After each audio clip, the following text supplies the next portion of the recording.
काफी देर बाद अपने काइजू फॉर्म में आने पर काफका तेजी से आगे बढ़ता है और बिल्डिंगों पर से होते हुए हवा में ऊंची जंप लगाकर फुल स्पीड में नंबर 9 पर टूट पड़ता है और एक ही पंच में उसका कच्चूमर निकाल देता है और उसके हारते ही सारे जिंदा हुए एंट काइजू भी खत्म हो जाती हैं। कंट्रोल रूम में बैठे इटामी ऑफिसर इसाओ की चॉइस पर खुश होते हैं क्योंकि उनकी बनाई टीम काफी स्ट्रॉन्ग है और एक साथ हुए दो काइजू अटैक में भी काफी कम नुकसान हुआ था। इसीलिए इसाओ उनकी तारीफ करता है कि उन्होंने उम्मीद से बेहतर काम किया है।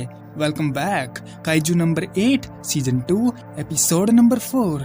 अगर आपने इसका लास्ट एपिसोड नहीं देखा है तो उसका लिंक नीचे डिस्क्रिप्शन में काइजू की फाइट देख रहा है, जाओ जाकर तुम भी देख लो।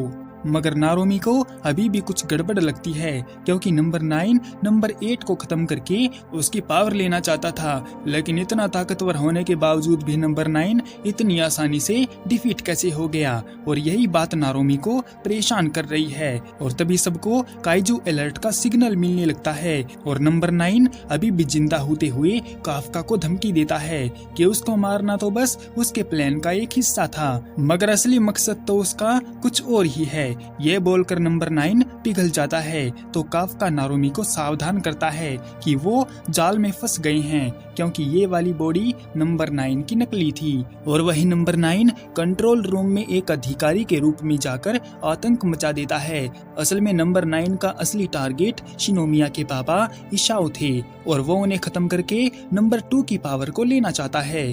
खबर मिलते ही वो सब कंट्रोल रूम की तरफ भागने लगते हैं और नंबर 9 कंट्रोल रूम को ही उड़ा देता है। इसाओ फाइट के लिए तैयार हो जाता है और उस जगह को खाली करवा देता है ताकि किसी बेगुनाह की जान ना जाए। इसके बाद जैसे ही उन दोनों के पंच आपस में टकराते हैं तो इससे निकली एनर्जी काफी दूर तक जाती है। सबको लगा कि इसाओ नंबर 9 को हैंडल कर लेगा, लेकिन उस अटैक में इसाओ का हाथ इंजर्ड हो जाता है।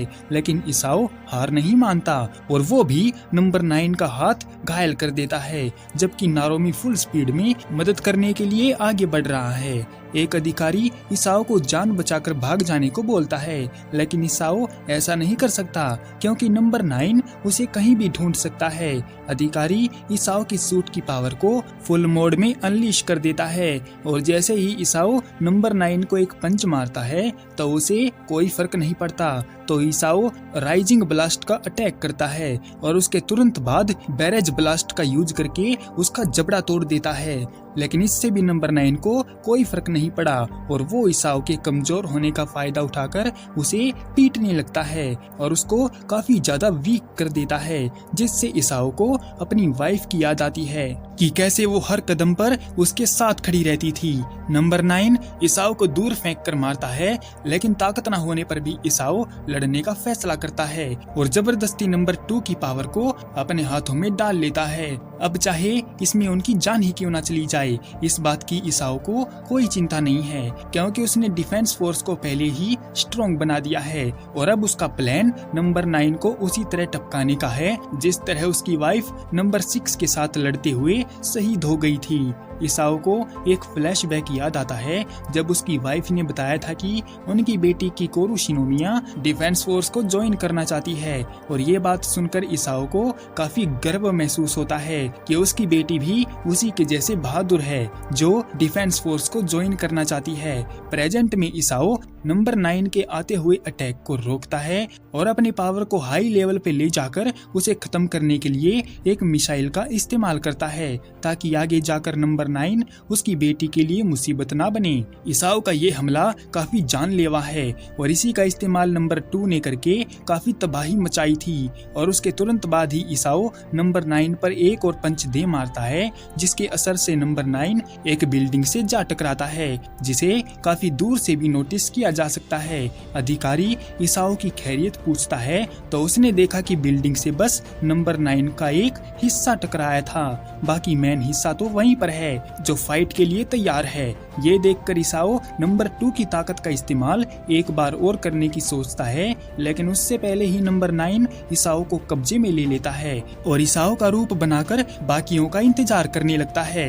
और जब काफका और नारोमी उसके पास आते हैं तो धोखा खा जाते हैं, जिसका फायदा उठाकर नंबर 9 उन पर अटैक करता है तो काफका नारोमी को बचा लेता है और फील करता है कि नंबर 9 पहले से ज्यादा स्ट्रॉन्ग बन गया है। नारोमी इसाओ से कांटेक्ट करने की कोशिश करता है तो नंबर 9 ने बताया कि उसने इसाओ को खत्म कर दिया है।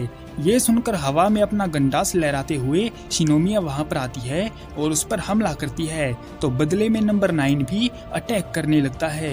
लेकिन उससे पहले ही नारोमी उस पर टूट पड़ता है और इसाओ की बात को याद करता है जब उन्होंने पूरी डिफेंस फोर्स की जिम्मेदारी नारोमी के कंधों पर डाली थी। नारोमी उसे खत्म करने आगे आता है तो नंबर 9 का सर चकराने लगता है, क्योंकि जब भी वो अपने अंदर किसी को समाता है तो उसके साथ यही होता है और वो भागने की कोशिश करता है। तो नारोमी अपने हथियार को उसके कंधे में डालकर उसे रोकने की कोशिश करता है और साथ देने के लिए नंबर 8 भी फाइट में कूद पड़ता है। लेकिन नंबर 9 उन दोनों को कड़ी टक्कर देते हुए कहता है कि पिछली बार के मुकाबले वो अब ज्यादा ताकतवर है और उनका बैंड बजाने के लिए तैयार है। क्या सच में नंबर 9 इतना स्ट्रॉन्ग बन गया है और क्या डायरेक्टर इसाओ ने अपने आप को कुर्बान कर दिया है या वो अभी भी जिंदा हैं? देखेंगे नेक्स्ट एपिसोड में। तब तक के लिए सायोनारा।